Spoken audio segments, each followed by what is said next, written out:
left this thing without fuel. Come on, baby. Whoa, stop the fuck out of me.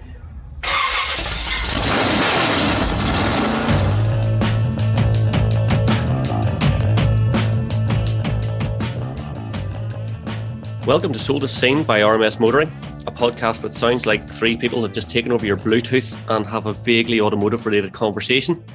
As ever, I'm joined by Gary Riley. Good evening. And Craig Allen. Hello. And you're almost welcome to episode 3. If you missed last week's show, we had an absolutely hilarious interview with car bodywork man come Belfast tailor, among other things, Chris Suter. So check that out. Since then, we touched on it briefly, maybe on the first show about Mitsubishi pulling out of the UK. Did you see the Heritage Fleet auction? Their Evo 6 Tommy Mackinnon with it'll have 6,000 miles, 8,000 miles, very small miles on it. Do you see how much it made? Any 60? I'd say 100k. It made 100 grand. Really? Absolutely What the hell? Sterling? Sterling, yeah. 100 grand sterling. Like, think I thought I was being optimistic there.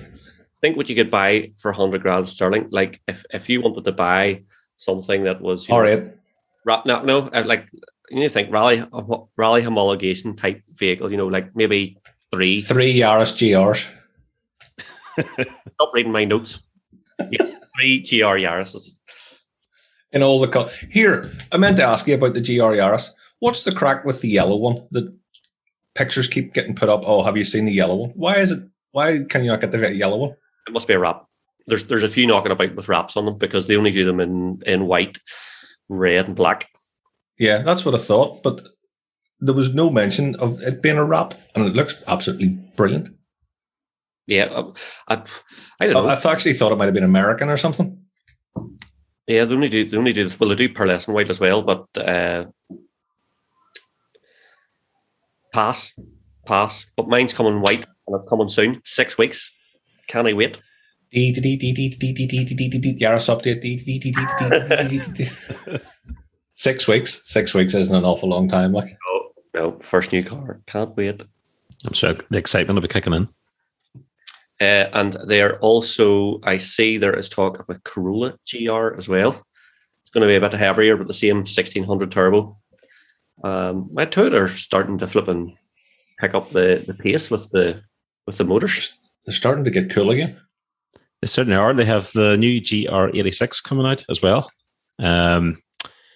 Pretty much a successor to the GT86, which came out a few years back. There's a photo of it, which we'll probably stick up on the thread. Very much kind of evolution rather than revolution. It's the shape's not that dissimilar to the old one at all. There's been a bit of a change to the front end, but it looks much like a facelift rather than an entirely new model, which is what it is. They have changed out to 2 litre, gone up to a 2.4 boxer engine, but still only 235 horsepower. I think the old one was just a shade under 200, something like that. So there's a bit more power, but it still feels a bit like, the old car was always a car that I thought, great chassis, but it's kind of operating at 7 temps. It just needs a supercharger. That extra retarder. Yeah. And people did supercharge them, and people did it, showed that it was very capable of taking extra power. So it'll be interesting to see, but I thought it was curious that they've gone from a 2 litre up to 2.4 when most other manufacturers almost unilaterally, they're all downsizing. Does that affect your tax? It probably will. Up to a 2.4? It'll probably kill the guys down south in VRT. Yeah. An extra 0.4 of a litre. It's a real American approach, isn't it? Just to flip and stroke it out or whatever else. I remember they used to do that with the old Nissan 200 SXs, like your UK. What is the 2-litre turbo? What's the 2.4 from? Is it new? I'm not sure. It's a boxer engine, so it's shared with Subaru. It's probably a Subaru engine. They used to do was it BRZ? They're using the same their version of the GT86. Yeah. So it'll be a Subaru engine. And they're doing that with this as well, but the BRZ won't be coming out in the UK, just the GR86. I think the whole platform share thing is what maybe was stacking the deck against Toyota, because they did it with the GRs, the BRZ and the GT86. And then they did it big time with the Supra and the Z4. which makes the Yaris the real outlier, I have to say. Which kind of answers another question of mine, because I kind of wondered, why are they putting the 2.4 in this car when they could have actually shoved in the Yaris lump, which would have been lighter and more tunable and everything else. But it's probably because this car has been designed with the BRZ in mind as well, that they both have to accommodate that engine, and Subaru can't make the use of the Yaris lump. Have you seen the interior of the new one? I think, sorry Andy, it absolutely tramps all over the Yaris.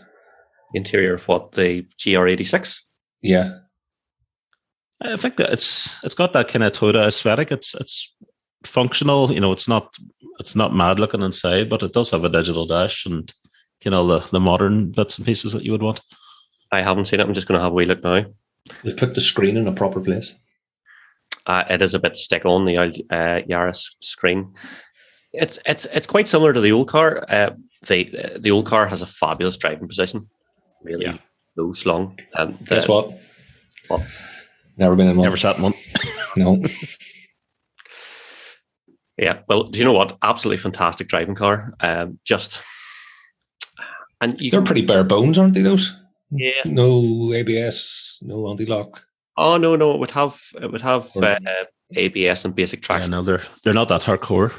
Limited slip diff and stuff like that there, so you can move it around. I think do they still come on the shitty Michelin Primacy tires? Because they sold them on really shit. The wee super skinny ones. Nice, you could just flip and just have it off the block as you pulled out of the dealership. I always thought the old car, what it really needed was just like a Type R version, like what you get with a Honda.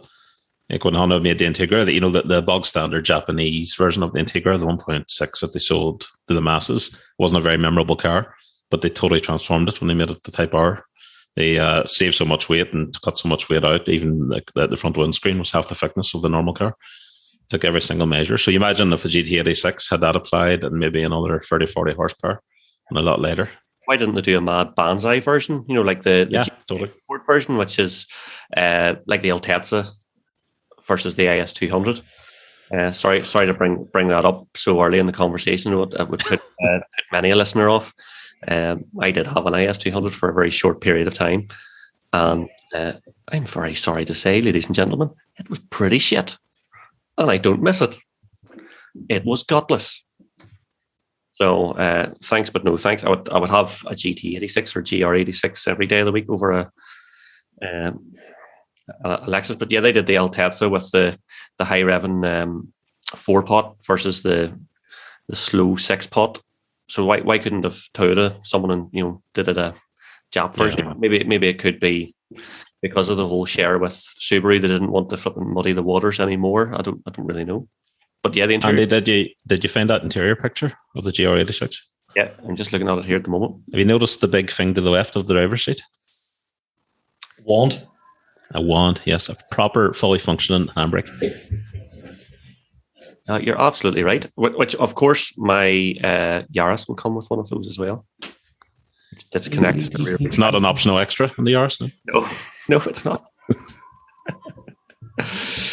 No, and it disconnects the rear drive, so you can do all sorts of fancy handbrake shit to get your inner column McRae. I think the Yaris might just hit the spot a little bit more than the GR86 unless Toyota ups the power a bit more in this.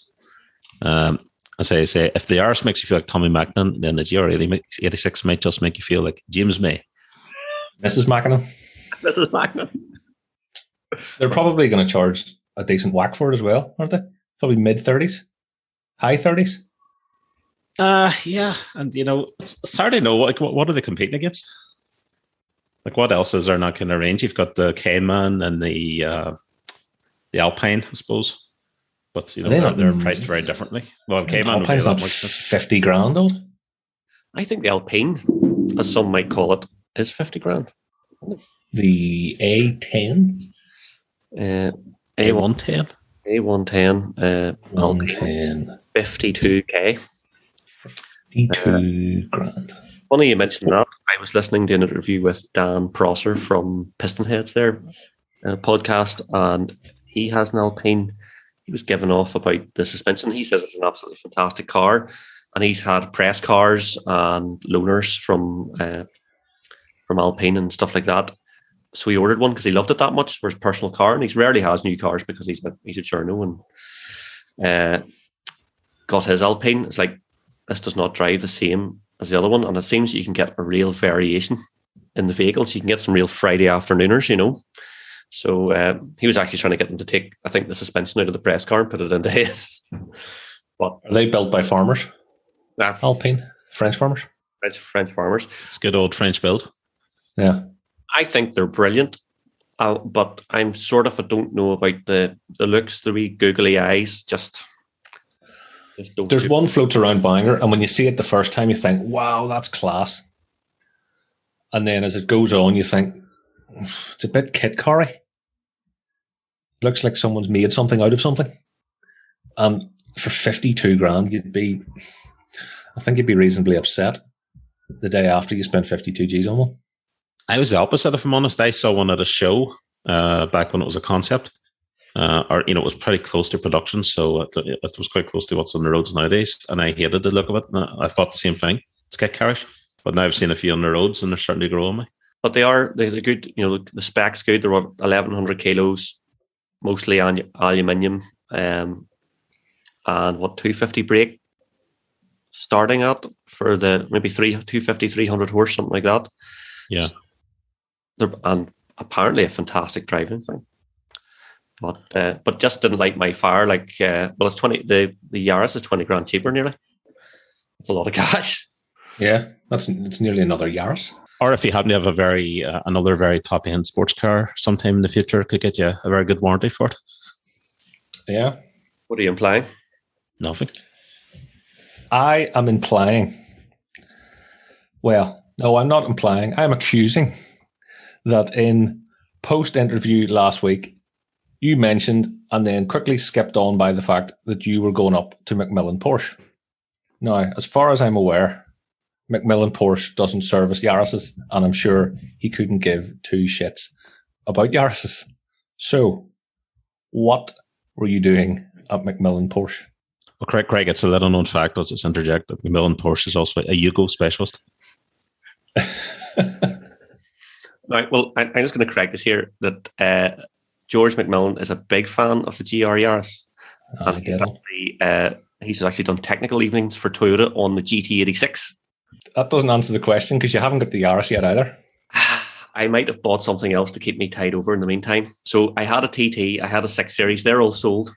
I sold the X's last year, so I just had to get something else just to tide myself over, Yeah, just something small, nothing too special.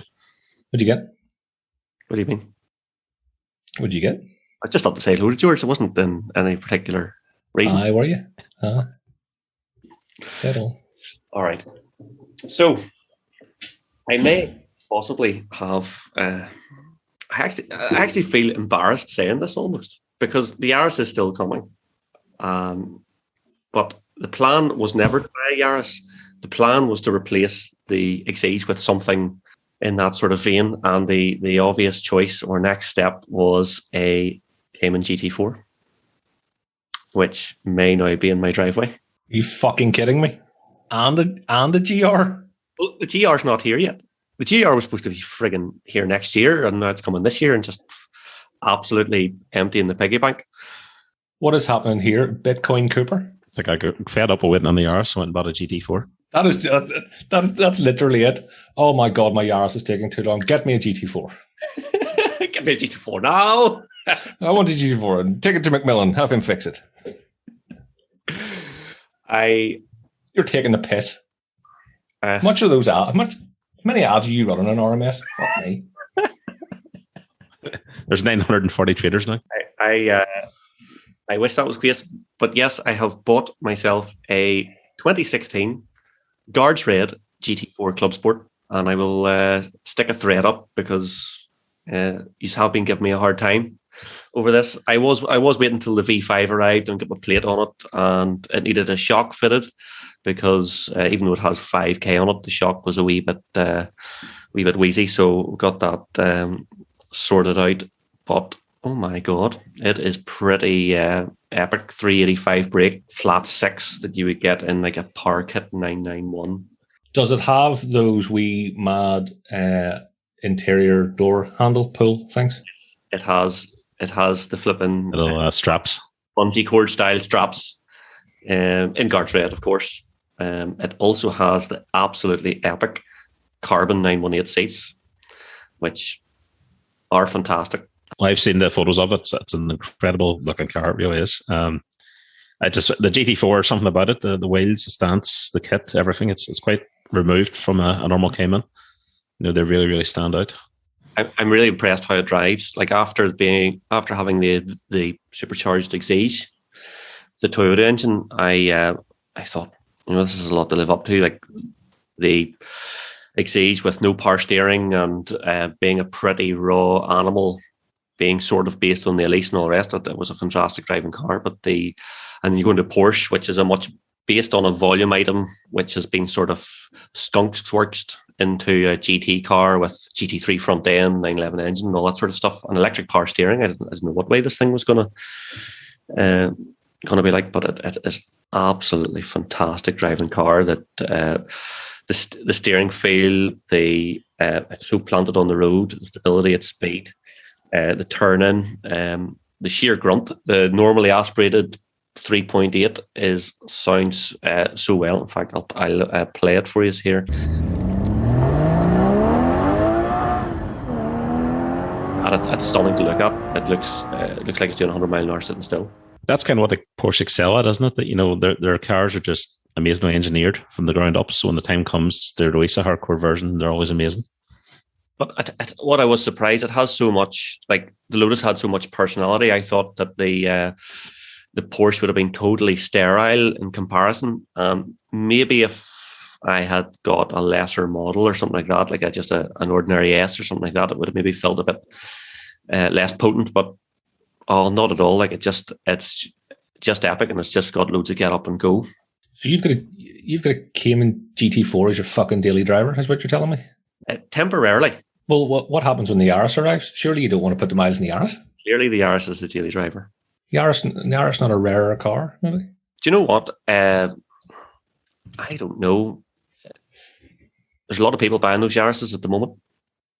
In fact, I think if you went to order one now, you'd probably get into the very end of the whatever allocation is going to be left, because Toyota are going to bound to pull the plug. Well, I mean, was it not only like 2,000 or something? Although they say they won't, yeah. I don't know if they're bringing in the Corolla. The Yaris is still a better choice. I sound a bit sheepish because I almost feel embarrassed that I've got a GT4 and a Yaris. Andy, I'd be knocking on people's doors to tell them. Hi, you don't know me. I'm Craig. I've got a GT4. Do you want to come and look at it?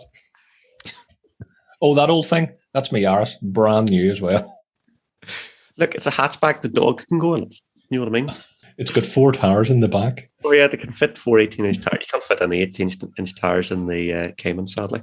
You shouldn't be embarrassed. I think as a car enthusiast, you've got 2 cars that perfectly complement each other and do very different things, but do them equally well, and they're equally exciting.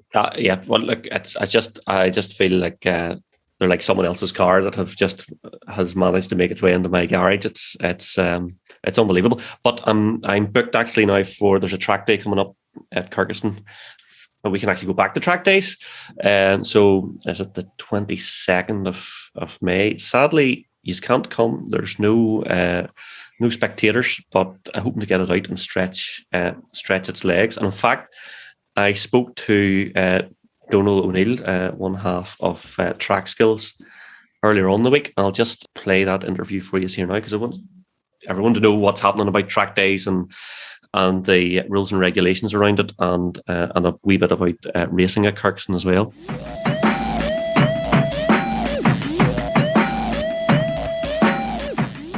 Hey, Donal. Hey, Andy. How's it going? Good, Donal. Yourself? Good. Just maybe what's been happening over the last sort of month or two with track days? Is it sort of went 0 to 100 miles an hour? And on what stage are things at? That's exactly the way it is. We were doing absolutely nothing, and there was no sign of anything happening that we could do anything. And then we got the word from the powers that be that we could have outside organized sporting events was up to 100 people. But the problem with that is it's not 100 competitors or 100 crew or anything else. It's literally 100 bodies inside the gates of Kirkiston. That includes the caterers. That includes the people it takes to organize the event. It includes obviously the drivers. And if you got to allow really for 2 people to a car, driver, mechanic, or whatever. Sometimes, as you know yourself at our track days, there might be 2 or 3 guys own a car between them. Sure. So there could be 3 guys coming with a car, and it includes the medicine, and all the marshals and so on. So it really does it doesn't cut our numbers down, but it means we have to be terribly, terribly careful as to our limit. Because if, say, one of the guys who actually works at Kirkiston happened to, like Richard Young or Robert Barr, happened to turn up during the day, that's one of the 100. Yeah. So you have to allow for that. So it has meant that we've had a cut off, and where we say we're not taking any more cars. That this event's sold out. And indeed, that is what happened. The first event sold out, which was the 25th of April, Sunday. The second event, which was the 16th of May, has been sold out now for quite a while. And because it sold out so quickly, and a number of people a number of our regulars were disappointed, they missed it. I went down to Kirkiston and looked for another date. And the only one they had available was the 22nd of May, which we have taken. It's a Saturday. And we specifically made that an experienced driver only day. So in other words, there won't be any new drivers who've never been to Kirkiston before or haven't been to one of our track days before, which means it's really to reward the people who have been coming to us for a long time. So it'll be just straightforward, no groups, just session after session after session all day. Fantastic. So, it's great to see track days back. Like, how much of a hiatus are we talking about that you guys were off the air, for want of a better term? Well, normally we would have started running in February.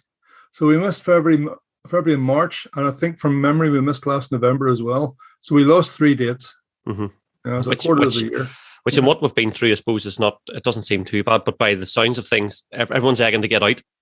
Absolutely. I mean, the frustration that people are experiencing has been serious. It's a combination of people not being able to get out, and also I know it sounds like the same thing, but being cooped up in their house. Absolutely. I think maybe there's a little bit of maybe the partner pushing them out the door, saying, "Go and do a track day." Yeah, up here, absolutely. We don't need any encouragement whatsoever. Yes, and is there light at the end of the tunnel, hoping that maybe that they'll lift this 100 limit and that will we get some spectators in and that sort of thing? To be honest with you, I would think spectators are a fair bit down the line. I don't think they're going to. I think the executive are being exceptionally careful, and I don't blame them. Nobody wants to go into lockdown again, Sure. And while there is a lot of pressure from a lot of different areas, and as you know, my background is the corporate hospitality end of the world, and we're really getting hammered. But I think there is a reluctance to open things up too fast. What we're hoping is that they will reduce or lift the 100 limit they may not lift it completely, but if they would lift it to 150 or 200, it means we could start racing again at Kirkiston. Because we can't run a race day with 100 people, just impossible. That was my next question. So at the moment, until that number lifts, the racing is in a state of pause, really. It's really in a state of limbo because we have a date scheduled for the 29th of May, right? And our racing season was meant to start on the 25th. It was of April. I'm looking up at the wall planner here. It was meant to start on the 25th of April. That just was a non-starter. Then we decided, well, we'll try and squeeze a race in on the 15th of May, hoping that the restrictions would be lifted. They were lifted, but only to the 100 maximum. So that meant it was a non-starter. We did our homework and just wasn't possible because I think when we worked it out, to the absolute minimum number it takes to run a meeting at Kirkiston, a race meeting, is 44 people. That's all the marshals, all the timekeepers, the scrutineers, all the people that are required to run it during the day. And when you take 44 from 100, that leaves you with 56, which is effectively 28 cars. You can't run a race meeting with 28 cars. Sure. So that's a no-no. Now, there are supposed to be a number of announcements by the executive over the next probably 3 weeks. And we're sort of hoping that one of those announcements will say, well, we're going to allow more freedom to outdoor sport, because we are an outdoor sport. There's no question about it, For sure. But it really is. It's not brinkmanship, but we really are sailing so close to the wind, because it takes a bit of time to get a race organized. You can't just say we're racing tomorrow. So you've entry forms have to go out. People have to fill them in, get them back. COVID declarations, all this stuff here. That's not the stuff of a day or two. Well, even adapting to all the new rules, because the rules are obviously just coming out at very short notice. Look at hospitality and what they had to deal with last week. It's puts you under pressure. That's another subject altogether. Yeah, totally crazy. We're not so bad in so much as Kirkuson is just a big, wide expanse, as you know. Sure. And it's not that hard. There's not that many rules that can be brought in other than, the 2 meter wear mask, 2 meter stay apart. They might turn around and say, garages have to be both doors open, both ends. That's fair enough. But we only have 12 garages, so it's not a big issue, So I think there wouldn't be any great problem adapting to rules. It's just we have rules in place regarding COVID declarations, all that sort of stuff. All of that has to be done, and therefore there's a time factor involved in that. Drivers have to get their entry in, sign that, get it sent in. It has to be checked and all the rest of it. You need at least a week. Yeah. Well, look, fingers crossed for everyone down at Kirkuson and the club and all the rest, and we hope to see racing back soon, and I hope to see you down at some track days as well. And look, thanks for taking the time on the show today. You're very welcome, Andy. No problem, mate. So thanks to Donal for that. It's great to hear that things are slowly returning to normal. There's nothing like a bit of motorsport to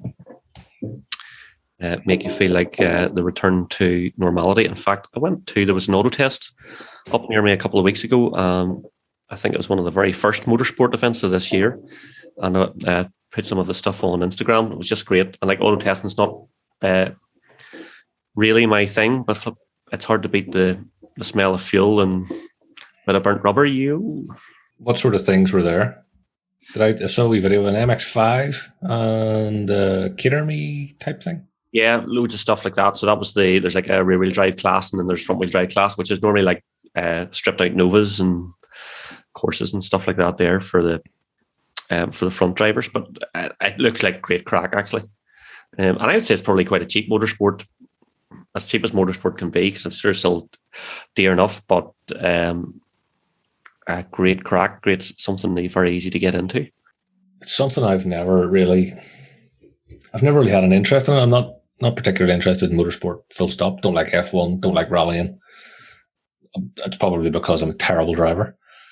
And the one rear wheel drive car I did have, I put across 4 lanes of traffic backwards on a rainy Monday morning, and then promptly had to sell it because shit myself. I was going to die. It wasn't one of those M3s that you were getting out? No, it was an S14A, a black one. Oh, yes. The T100 SX. Mm-hmm. I came off a slip road in Bangor and gave it Dixie thinking I was in 5th, and I wasn't. I was in 3rd. Because it was back in the days when you could use your phone. So I was having a cigarette and I was on the phone and it was raining. So I hung up the phone call. I'll ring you back. I'm crashing the car here. As I went backwards across the Bangor carriageway. Where did you source that car? I sold a black one to a guy in Bangor, and I know it wasn't you, but I'm just Bristol. wondering, did you? But so it wasn't my one. No, I went to Bristol with Jeffo, and on the way back up the road, I don't actually know how it happened. He caught pneumonia and passed out about 35 seconds outside Bristol. So he fell asleep, or he was probably unconscious, the entire trip home. And then I dropped him off at his car at the car park in the airport. And he limped away, and I'll speak to you later. And I didn't hear from him for about 6 weeks. He got proper pneumonia and ended up in hospital. He was absolutely buggered. It's terrible. But he missed me driving at home like a fucking hero as well. It was in snow and everything. I remember I bought a 200 SX from south of England somewhere, and coming up the motorway, it sheared 3 wheel studs on one of the wheels. Because I was like, why is this driving me all over the lanes? And pulled in, and there was the back wheel sitting at 45 degrees to the hub, and I was like, oh, holy good shit. That'll do it. Yep. So at 3, so thankfully, but like just literally nipped the 2 studs up and nursed at home. Crawled at home. Crawled at home. I also had another one, again, S14A, that burst a water pipe. And so that made an interesting run home, especially sitting in queues of traffic on the M5 and the M6. I literally had like a big 6-pack of Evian, and every 5 miles, pull over, let her cool down, fill her up again. Away we went. Frig me. I tell you what, see not buying or going to shows over in England, I miss that long road trippy feel. Because we used to go to Edition 38 and then we'd drive over we'd leave like late Thursday night, get on the late boat and then drive all night to get down to Northampton where the show was. Then you'd have the show Friday, Saturday, Sunday, the show would finish up and then we'd drive back to Stranraer. And I miss that. I miss not buying cars from England and having that long. I'm the same. I must have been over there 40, 50 times buying cars and always loved just that kind of run up the M6 and up in the car and rain and that bit of driving. And you talk to anybody about it, they sort of go, it's a real chore, isn't it? The drive. And I go, no, I love it. Yeah, it's a bit of an adventure. I do miss it. I miss not having to do that anymore. I love doing it for the it was great crack for the drifting. So we'd be over 6-7 times a year with the car and the trailer and all the rest. And normally it was a group of us as well. I went with Paul Conlon or Mark Looney and guys like that. We would convoy down and go into a circuit and you're all staying in the same hotel and all the rest. And all that is great, absolutely great crack. I miss those days, but I don't know if every time I see a bit of drifting, even on YouTube or something like that, it's like gives me the fizz, but the time and the money and the level. I can imagine. Level that the sport's got to now as well is just the commitment level is I'm not prepared to make that commitment clearly anymore. I remember too busy swanning down your GT4. Well, on Lisburn Road, yeah. It's down to Arizona for a coffee. So Andy, a big balls Cooper. Yeah, drives down in the GT4, gets the bus back, picks the Yaris up, down in the Yaris. We sound like right jealous bastards now. That's lovely. Prick. Yeah. The bitterness is spreading. It's class. Well done. It's okay. He's going to bring the GT4 down and give me a spin next week. So. I will. I absolutely will. If you can leave it for a day or two, it'd be even better. I'll just park it up and throw the keys through the letterbox. Will that do? Perfect. Yeah. Social distance. Social distance. I'll sanitize the keys before I give them to you. I got my second vaccine today. I am invincible. I'm ready to go on holiday anywhere. Fully Pfizered up. Fully Pfizered. Do you know if you were going on a road trip and you were fully Pfizered up and you wanted to travel in style, what about 180 grand's worth of Bentley Mulsanne? Yes, let's do that. With a very famous ex-owner. Yes. Madonna. Elton John. Arguably more famous than Madonna. Not Elton, no. Not Elton. No. But it could be a buyer. Who else would like a Bentley? Yeah, so this was the Queen's old Bentley, which went up for sale for 180 grand. And it was quite interesting because she always has 2 identical cars commissioned, one in Windsor and one in London. Keep one at each location. Yep. You should think she is. Cooper? There's one of these for sale, but she did have 2 at one point and they would have been identical. Phil was a big fan of the Defenders though, wasn't he? Yeah, he got the custom made one for his last ride. So if you were a JLR mechanic, you must have been looking going, don't break down. Please don't break down. Please don't break down. I've always had, and this gets more annoying as cars that I would like get older. I have the 100,000 mile fear and always have. No matter what car or what big folder of service history you're peeling out to show me, there's something in my head that goes 100,000 miles, done. Superstition. Yeah. So if, for example, I wanted an E46 M3, I would have to pay an extraordinary amount of money to get one well enough under 100,000 miles now, which is, it's a pain in the ass. It really is. Not that I'd buy an E46 M3 because they've all got over 100,000 miles. That'd be terrifying. Broken. But it is totally like it's it'll play on your mind. Like 100,000 motorway miles are totally different to 100,000 mid Ulster miles. Yeah, she's straight out of England, sir. I think if an engine's a decently reliable engine and it's been well maintained, then there's no reason it can't go well past 100k. You see some of these cars in America and they're doing astronomical miles over there across the big highways and across states, and they're 200, 300k. You see them advertised very often. So I sometimes think, we look at Auto Trader and we look at used cars and we see cars with 130, 140k and we think that's high mileage. But that's really a very localized thing here compared to some other countries. One of my bosses had an A8, the old style one, the old style one, and it had 280,000 miles on it. And the reason that he decided that it was time for it to go, the airbag suspension gave up. So the engine was fine. He lives in Brisbane, so he was doing Brisbane to Belfast every day, and a whole load of other miles up and down the south and stuff. I'm amazed it got that far before the suspension let up, to be honest, because it was always known to be problematic. Yeah, so that was the only time where the mechanic went, you know what, it's not worth fixing it this time. Yeah. Okay, no problem. And then he bought an A5, but he's currently driving around in his son's A8 because I think secretly he really wants an A8 again. He wants another big Luxo barge. Although I do think maybe something like that, you drive that differently. Yeah. I would say early 2000s Citroen Saxo VTS with 100,000 miles on it, you wouldn't want it. No, it's been doing traffic light Grand Prix for its entire life. Yeah. It's had 14 gearboxes. You know what's really interesting though about mileage? If a car gets to say 150,000 miles, even 200,000 miles, you kind of go, it's starting to get on a bit, and it gets to 250. And it's probably getting into the realm now and becoming a banger, especially if it's an older car and it's not worth very much money. But if it keeps going and becomes 500,000 or 600,000, suddenly it becomes really peculiar and people are fascinated by it.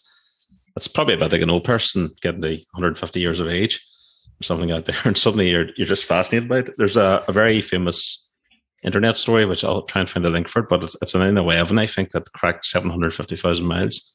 And the guy's been driving it all around America, and then he started going farther abroad and taking it to other countries. He owned that. Yeah. He owned that from new, didn't he? From like the like the 70s or something. And he would just drive around, and if something broke, he would just head to the nearest Porsche dealer and get it sorted, and then move on. From high miles, this is a quality segue, by the way. Mm-hmm. The RMS high miler thread. Did anyone see that? There is some absolutely phenomenal numbers in there. 235 on Nick R85's Passat. 276,000 miles on Anton's 535D. 310,000 miles on Jed's Passat. And Trevor's B6A4. I had one of them, by the way. Great going car. Mine got to 100,000 miles and I sold it because I was terrified. His had 384,000 on it when he sold it. So there's a good chance it's still out there going. Unreal. If that doesn't allay your fears. I know, but here, it gets better. Pete Moore, late contender, 450,000 miles on his van. And I thought, that's the winner. No one's going to touch that. And Stevie Turbo drops in, combo van, 730,000 miles. That's mental. I've just Googled here, how many miles to the moon? It's 238,800 miles. That's insane. Yeah, he'd done 730,000, and it stopped, and he decided it's had its day. Fuck, has it? 730,000 miles. Unbelievable. I want to know the numbers of consumables that car has had. I bet you it's had like Trigger's broom, must be. Like brake pads. I even think the amount of fuel that's went through it to do those miles. Yeah. But there's something liberating about having a car and just not caring about the mileage or the value of it. To just keep, if something breaks, replace it. Just keep going and enjoying it.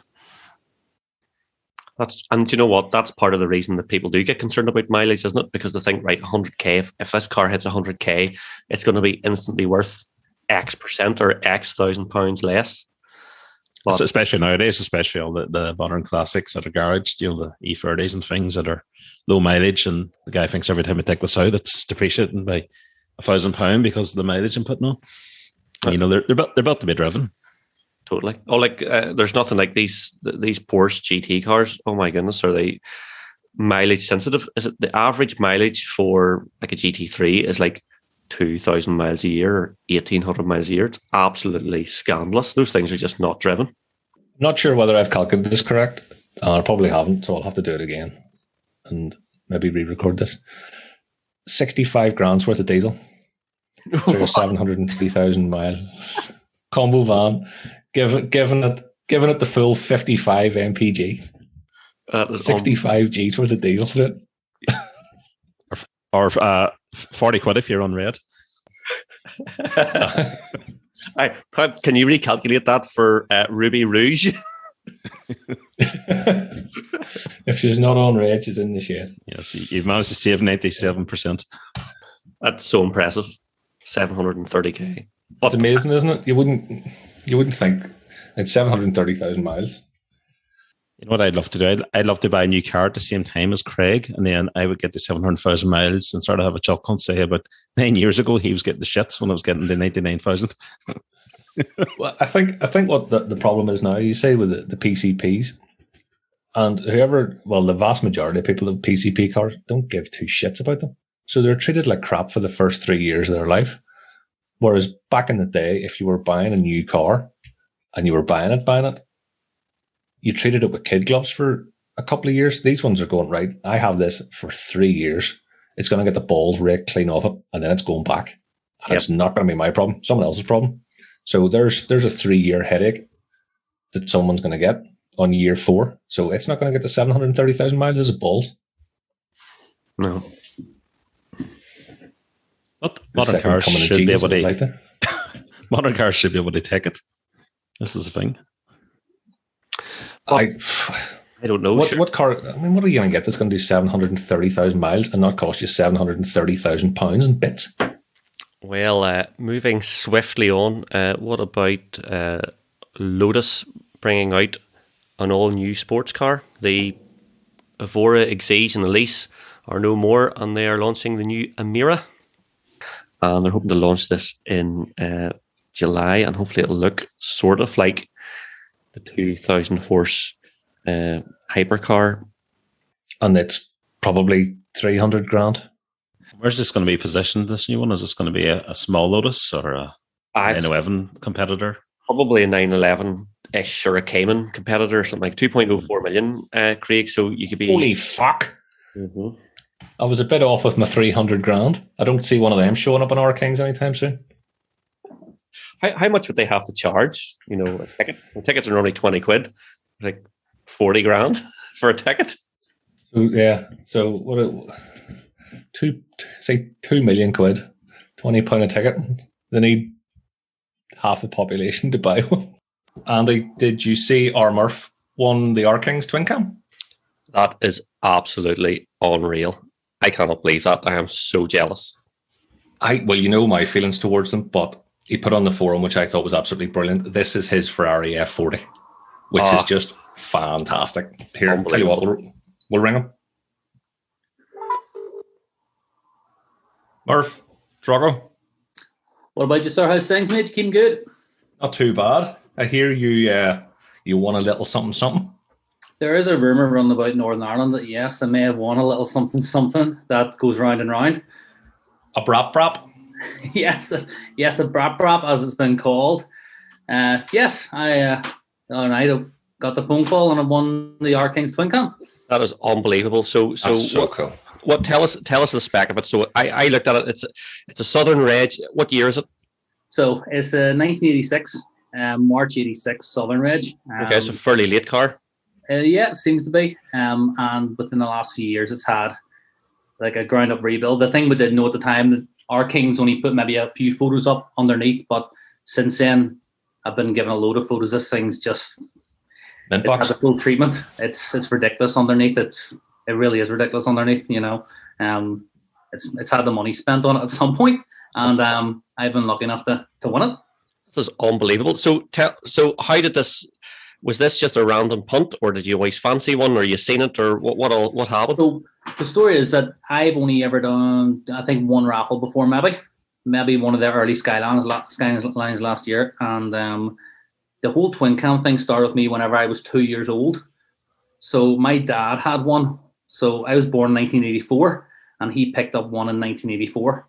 Unbelievable. His only ever new car, I think he's bought an 84 twin cam in Burgundy. And one of my early memories was sitting in the back of this as he did donuts. And I was That's class. So as you did, this is in Donal before all the new houses were built. And he still denies this to the day, but my mum's confirmed it. One of my early memories, pinned to the back seat, no seatbelt on as a toddler, as he was literally circling a junction. So it was still going on even back then in a nearly new car. And then there's a photo of me sitting on the bonnet of it, as a young tot. So I always just had this kind of irrational, and if you look through the forums, I always mention this irrational love of twin cams, because compared to other stuff I've owned and other stuff that you can afford for the money, it's always been, I could never justify the cost of one for what you would use it for. And then 2-3 nights ago, our Kings was advertising a lovely black one, and my wife and I were sitting and we looked at the photo and thought, flip, that's a nice one, and we thought, oh, sure, we'll take a punt on it. And then I forgot, and then literally as I went to bed, I remembered I'll get a ticket for it. And then the next day in work, I completely forgot about the raffle altogether, forgot about the draw, and I've been chasing an electrician all day in work, ringing, and then I got this random phone call about 12:30, and it was this is our Kings on the phone, lad. You know who this is? You know what it might be about, sir? And at that point, someone else going, and then the penny dropped. I'd entered the twin cam competition last night. Oh my God! And, literally, mate, it was one of those moments, because I always joke, I couldn't win a coin toss. I'm just not a lucky person by nature. So it was one of those ones frig, I've just won a twin cam, But it didn't feel real. Even driving up the road, it didn't feel real. That's bonkers. So at the start of this week, you had no notion that come the middle of the week, you would own and be driving home your own twin cam Corolla. Honestly, mate, at the start of this week, I was just hoping Dale or /Car Tunes would give me my Z back. He's putting speakers in now for about 6 months, so I was hoping to get my own car back. let alone Hurry up, Dale. For that Dale. I was just hoping to get my own car back. Let alone, suddenly driving this thing home. And the F40 comment was just one of the other members had mentioned, about would I buy it or sell it? And I was just trying to paint a picture for people that some people have dream cars that are supercars or hypercars, but for me, it was physically what this thing is and what it represented to me. It was always kind of the unicorn that you would chase, but you really in the back of your head knew you'd never have. And that's fantastic. That's amazing. I can't believe the whole family connection thing as well. That's just unreal. And that's the thing. Whenever I won it, they offered me a couple of different cars. I decided there was someone very quickly early on wanted to keep the car or buy the car back, and they offered me all different kinds of very appealing turbo Japanese stuff that I've always thought, that'd be lovely to have. But any other car would have done it 100%. But that's unbelievable. So not only did you win the Corolla, but they said, well, do you know what? If you don't want the Corolla, we have, and just opened up the toy box. Yeah, literally, yeah. And I'm not sure. I think it was because the person very specifically wanted the car. Yeah. And as I said, if I had been anything else, if I had been a Golf GTR, if I had been or GTI, it would have been, yep, we'll swap it, but not this. So if he wanted the car back, or someone wanted the car back, how busy has your phone been since? When did you pick it up? Yesterday?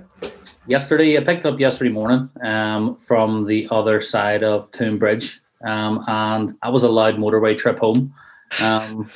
It's loud, and the phone stayed pretty quiet. There was a few text messages coming in from a couple of the RMS guys. The first person to actually text me was Chris or Christy, one off the site, with just the message, dude. Was that dude?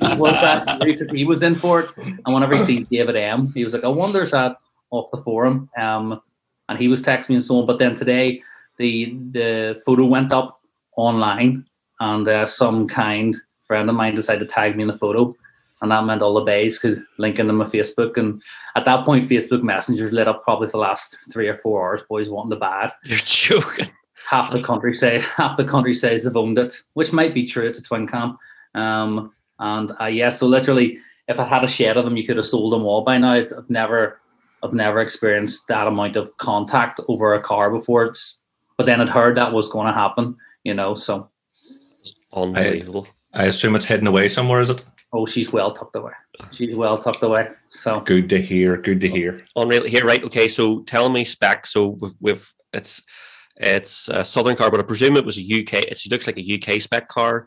Well, that's the thing. We thought it was a UK car, but again, from speaking to AE86 Yoda, as in Chris D1, he has literally within the last kind of hour discovered it was originally a Jap car, a GT Apex, which would have been kind of like their Lux line kind of model. With it was one of those moments whenever I got into the car initially, I looked around and all the kind of decals and stickers were in Japanese. So I was thinking, I'm no Sherlock here, but it might be an import. Yep. And it had the telltale flare holder underneath the passenger footwell. Oh, yeah. The big thing was it had working aircon on electric windows. What? And from memory, I was thinking UK models didn't tend to come with that.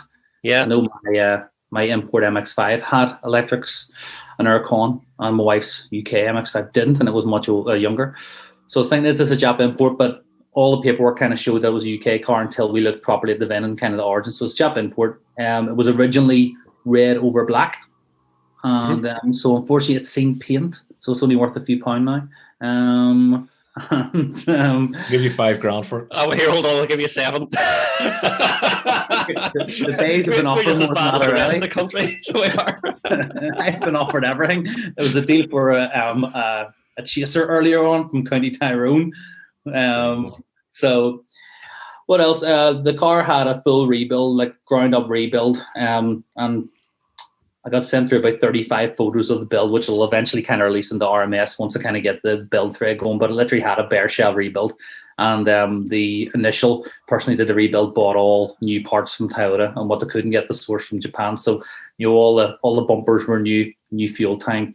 All the lines underneath are new. It really is. It's crazy. It's one of those ones you kind of see on TV, the restoration stuff underneath anyway. And so, it was really almost under advertised within our Kings and just how good it was. That's unbelievable. Because if you were entering a competition, if you say like a Golf R or a Golf GTI, something new that's 4 or 5 years old, you have an expectation of what the car is going to be like. If you're buying something that's 30 plus years old, is it pot luck?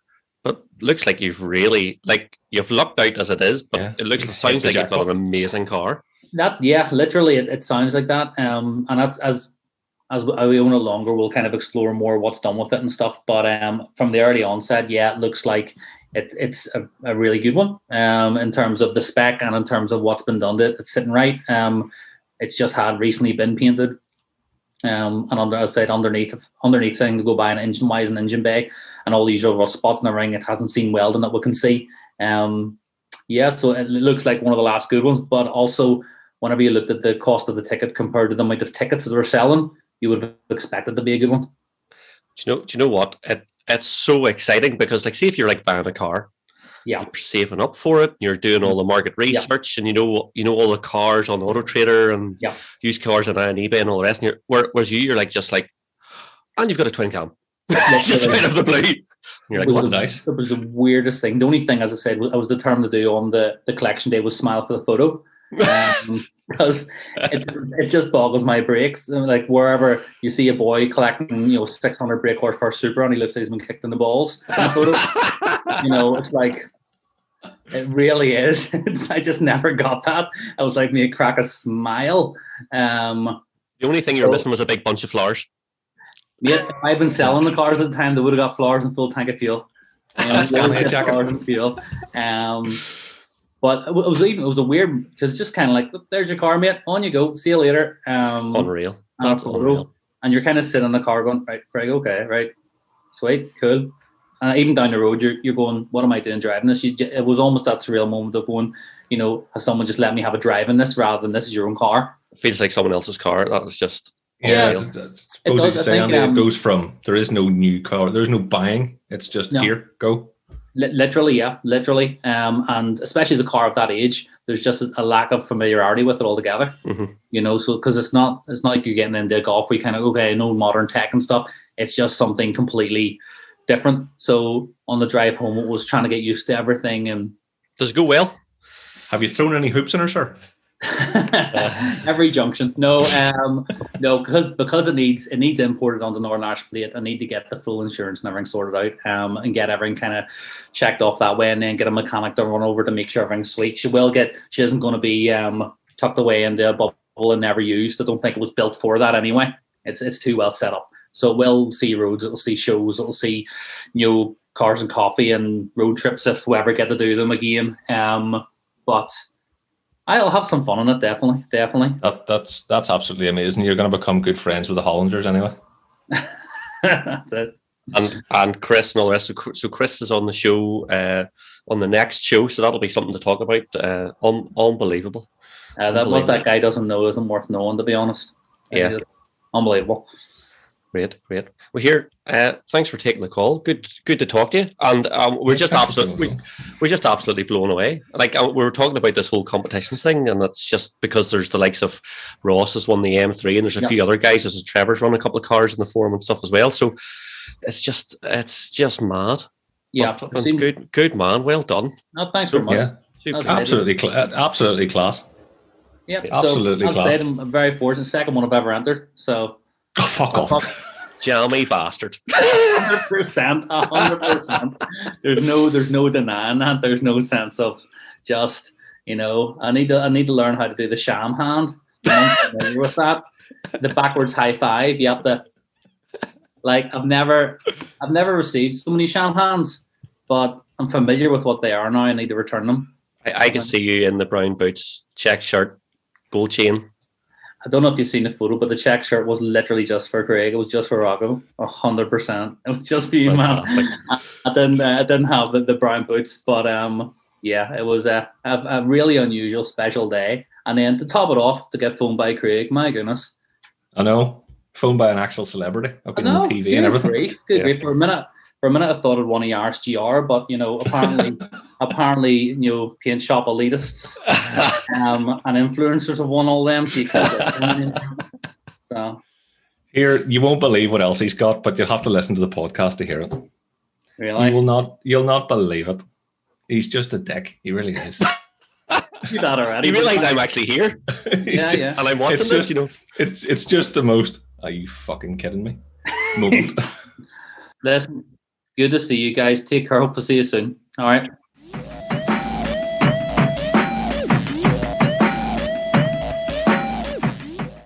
When you go into those competition threads and then you suddenly read a member winning something, you're like, seriously? And this is the temptation factor is unbelievable. No, I do the Euro Millions every week, sometimes twice a week. So maybe £30 a month, maybe more. Part of me is now thinking, roll a dice on one of these. I don't want to win a twin cam. Not a big fan of twin cams, but still, you might win something cool. Oh, that would make my day. I would actually be glad for you to win a twin cam. Can you imagine my unhappy wee face picking it up? It would make my day if and you had to stamp and they give you cash alternative, please. Big bunch of flowers and all in the photo for social media and all you in front of your loving Corolla. In my Scania jacket, my boot cut jeans. All three listeners have sold a scene knowing that you absolutely hate them. I love seeing people win in the forum. It's brilliant. It's just, it's such a good thing to see local people and members win. And I know it is kind of happy for them. Bastards! I know. When Murph put it up, he was like, "Oh, I've won the twin cam." I was like, dead on." And I went, "Actually, but maybe he did win the twin cam." So I jumped on their Facebook page and they were like flicking through all the draws. And the twin cam draw is David Murphy. He did win it. Holy fuck, that's class. That is awesome. He did one of the draws in England, or one English sites. It was a 7 days performance or one of those ones. And obviously didn't win it, but I was looking through the comments and I think it was for, what was the car? This was last year. It was an M5, that's what it was. I was looking through the comments and there's a few people replying back saying, well, I didn't enter that because I wouldn't really be a fan of M5, so I wouldn't be a fan of this, wouldn't be a fan of that. But I always kind of thought it's a weird perspective because if you win it and you don't like it, sell it and you're 20 or 30 grand up. Yeah, well, that would be what I would do with the twin cam. I'd give you bad money for it if you ever do win one. we just put that in. That's all you need. A GT4, a GR, and a twin cam. I would love a Corolla. I think they're great. But I have actually, needless to say, you don't even need to answer this question. You obviously haven't fucking driven one. I haven't driven one, but I have been. Shock horror. I have been driven in one by Paul Conlon, who can steer, and it was part of one of the demonstrations, steer from the rear, we're doing at the King's Hall, and through the entire display we had Bewitched playing on a cassette. While we laughed our asses off the entire time. That's the one and only time I've ever been in one, so you can imagine the throwing around it got. But Murph's looks absolutely class. All black. Full restoration job. Unreal. And he said on the forum, it's his Ferrari F40. So that's even better to hear that he's absolutely overjoyed with it and just over the moon. Yeah, it's just amazing to see. Fair play. But funny you mentioned the English ones, Gary. Like I know, and I'm sure you have all seen this. You go through an airport across the water, and it's been like this for years. You pass the best of the best, isn't it? Normally that they have a flipping 911 sitting in Leeds Bradford Airport or something random like that. Why? And that's been going on for like over a decade, and I don't understand what.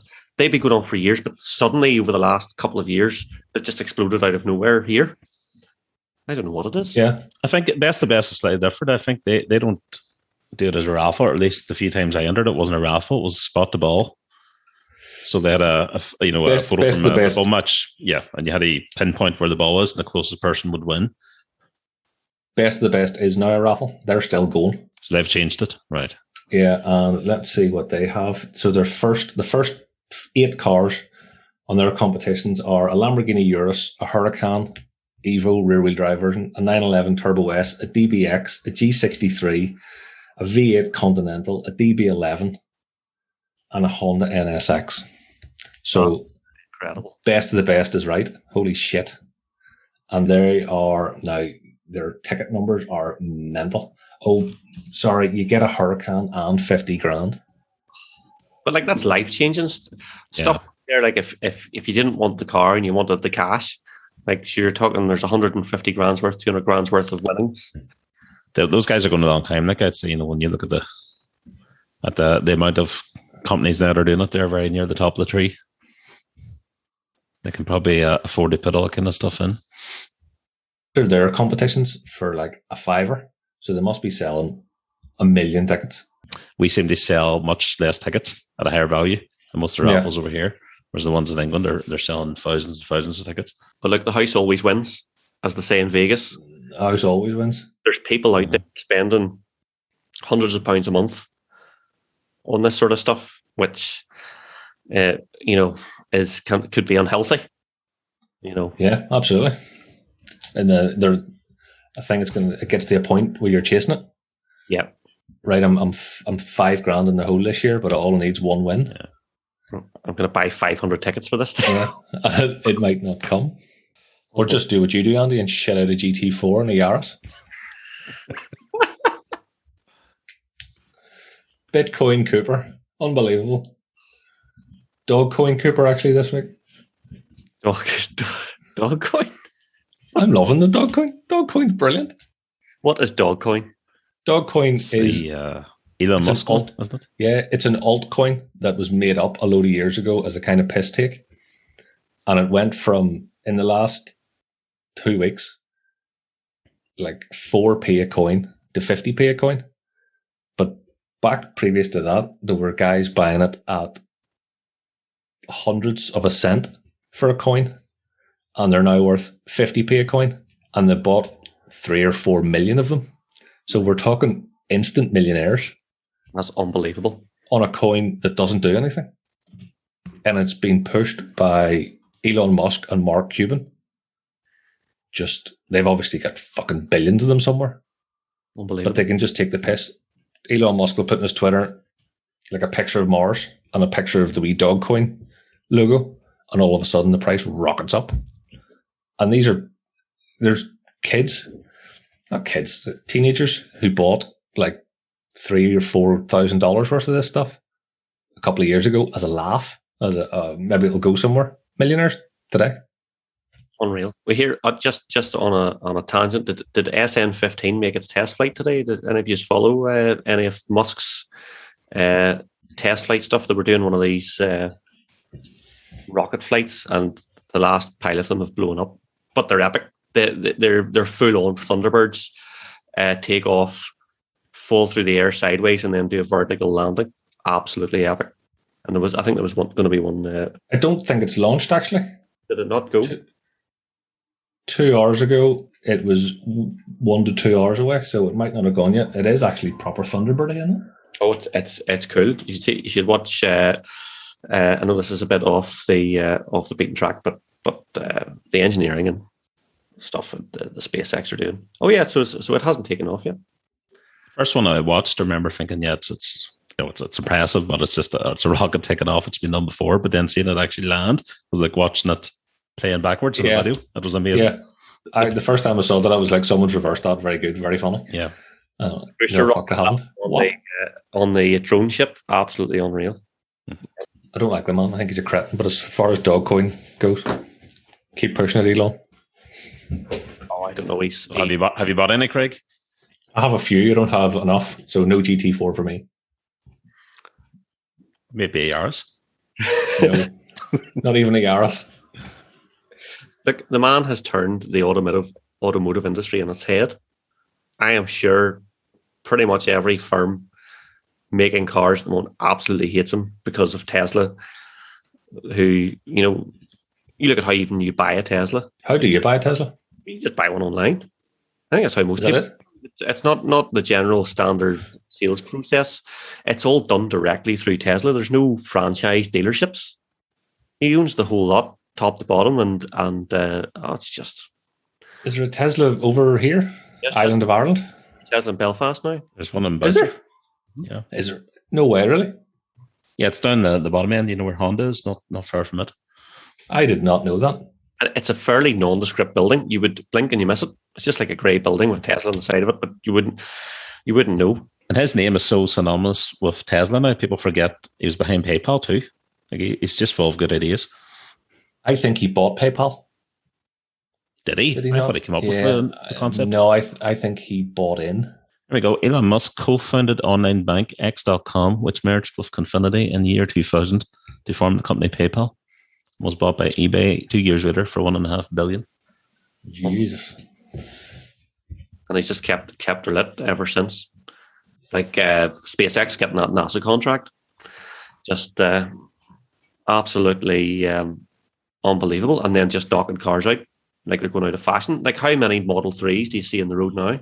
There was two threes and a 6 behind me going to work this morning. A 6? What, a Mazda 6? Oh, 6. An S.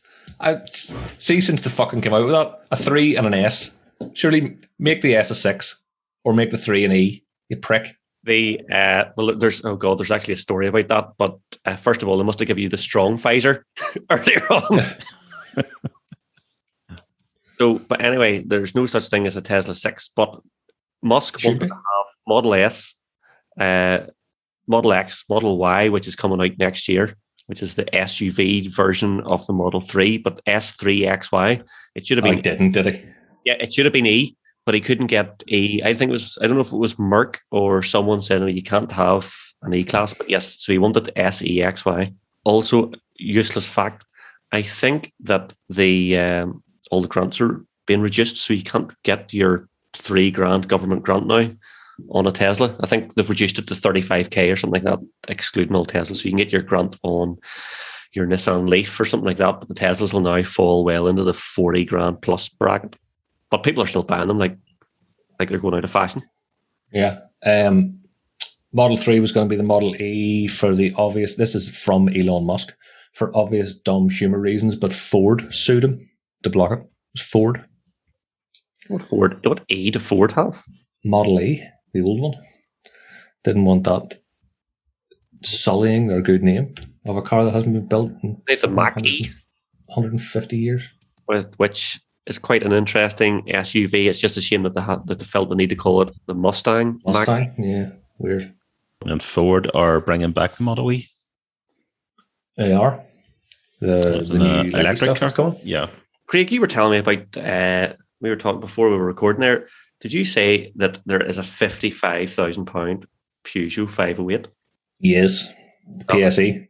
Absolutely ridiculous. Yeah, it's 55 grand. Is that at the PSE in the PSA? Because they love it's PSE stands for Jesus Christ, that's expensive. For one of them there French things. It's a great looking motor. It is a fantastic looking motor. But it's a 50. So yeah. Isn't it good? It's nice. There's one of these, it wasn't the PSE obviously, but there was a fastback version drove past me last week in that kind of grey colour that you see in the photos. And a really good looking car. Modern Peugeots are very funky inside. My sister-in-law bought a 5008 there a couple of years ago, and I was really impressed. Like, I'd never been in one, and it wasn't what I expected inside. I just kind of thought it would be, utilitarian and bland and so on. It was actually a bit space age almost. Are they not still hideous plastics though inside? Like scratchy. I didn't think it was too bad. No, not really. Scratchy unpleasantness. It's a hybrid, and it's a reasonably quick hybrid. Of course, I can't. Anyway, there's no point because it's 55 grand. Don't buy one. You'd be mental. I suspect now, Craig, actually, it's got a 1.6 turbocharged four-cylinder engine, which has 187 horsepower, and then you've got a pair of electric motors with an additional 111 brake horsepower. The 508 is a hybrid? Yeah. A PSE? Unreal. Peak power figures, 355 horsepower with an accompanying 386 pounds per foot of torque. That does sound quite impressive. It does, but then, when you're going to buy one, it's 55 grand, and you sort of go, it's 1.6. Yeah. That probably gets you free tax. You need to get you something to 55 grand Peugeot. It's a hybrid, so that's why it's making so much power, but I still have this mental block in my head that a car's so expensive for such a small engine. Yeah, you'll end up getting sectioned if you spend 55 G's on a Peugeot. Yeah. If it's not a rally car or something considerably cooler than a 508. I do, however, want to talk about possibly one of my most favourite cars. It's coming out, actually the second most favourite. Well, no, it might have taken over of one of my most favourite cars at the minute. Have you all heard of the Trackhawk? Trackhawk. That's difficult to say without say it slowly, yeah. I have not. Tell me about your Trackhawk. I've tracked my hawk. So the Trackhawk is the Jeep Grand Cherokee performance version. You have the SRT. Well, the Trackhawk is the SRT on steroids. SRT was the big, I've got an SRT. MEV8 thing. Yep. Yeah. Trackhawk makes it look ridiculous because it has the supercharged 6.2 litre V8. So 0 to 60 in 3.5 seconds, that thing. And it sounds mental. Absolutely mental. So anyway, apparently they're meant to be insanely fast. Well, they are insanely fast, but a wee bit iffy to drive, not particularly comfortable. So the good people at Dodge have brought out, and this is probably my favourite car at the minute because it is utterly stupid. They've put the Hellcat engine, which is the same 6.2 litre V8 in a Dodge Durango, which is kind of like an MPV type of thing. That sounds ridiculous. So that's 700 horsepower from the factory in a Dodge Durango. That's fantastic. It's definitely going in the show notes because it is cool as shit. And for once, they're not putting in a 4-cylinder or going to hybrid. They're just going, let's keep a fucking big engine in there. What the hell? Yeah, let's put a Hellcat engine on it. It's something that is probably too. I'm just looking at the pictures of it here. It looks like it would be too fast for drive-by shooting, would it be? Yeah, well, it's apparently meant to be. The video I watched said it handled better than the Trackhawk. It was nicer to drive than the Trackhawk. There's something hilarious about trying to do a drive-by shooting in your car's too fast. See, he missed the guys. Not that we're not laughing at drive-by shootings. They're obviously very serious subject matter, but you know, if they're going to miss you, at least it's because the car's too fast. So let's see. We've got the highs. Oozes Machismo, unbeatable towing capacity. Did you just say that? It does. Oozes Machismo. It does. Unbeatable towing capacity. Quick acceleration with the V8. The lows, not particularly fuel efficient. No shit. With a supercharged 6.2 litre V8. Oh, and it seats 7 as well. So you could get you, your wife, and your 5 kids to probably about 180 mile an hour. That's unreal. There will be one person who buys this and then complains. I was expecting 45 miles to go, and I'm only getting 4. Well, at least it's in America, so they're paying about 8 cents a gallon anyway. Needless to say, it's not coming here, I presume. No, it's not coming here. We don't have nice things. Can I talk about V8s as well? The Mercedes have announced the next C63, and it's not going to have a V8. It's going to have a 4-cylinder. I do like a 503 brake C63. horsepower. That's sacrilege. What's funny, you mentioned that Dodge, and it has a 6.2 V8. And if you remember, the earlier C63s had that engine. My mum actually had one, and it's a hell of an engine. I just thought the engine made the car. It was always an occasion, the noise and the feel. And there's something just disappointing about them going to a 4-cylinder. And I know it's going to have 500 horsepower, and it'll be insanely fast and modern, and they'll probably pump in some amazing noise into it. But I've always thought Mercedes, big fast Mercedes, were synonymous with V8. I was out in Fergie's C63S, his new old shape one, the current shape, and it covers ground like nothing I've ever been in before, and it sounds proper race car. It is super fun, Incredible.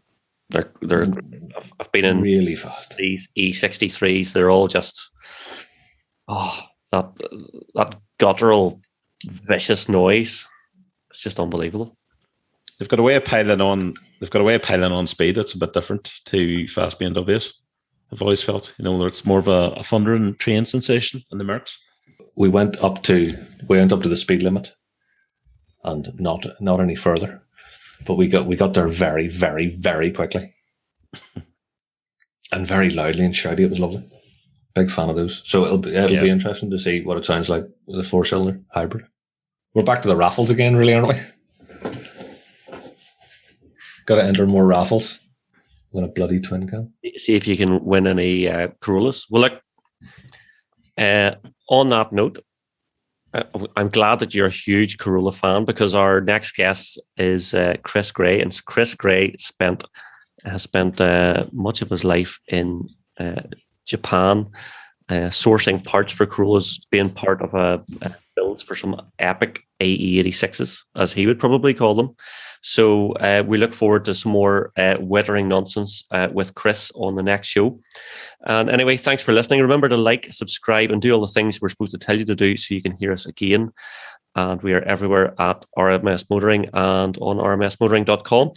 We also want your questions, so email us at pod@rmsmotoring.com, or get us on the socials at RMS Motoring, or ask us on the RMS forum in the podcast section. Thanks for joining us, and remember, there's no warranty. This was sold as seen.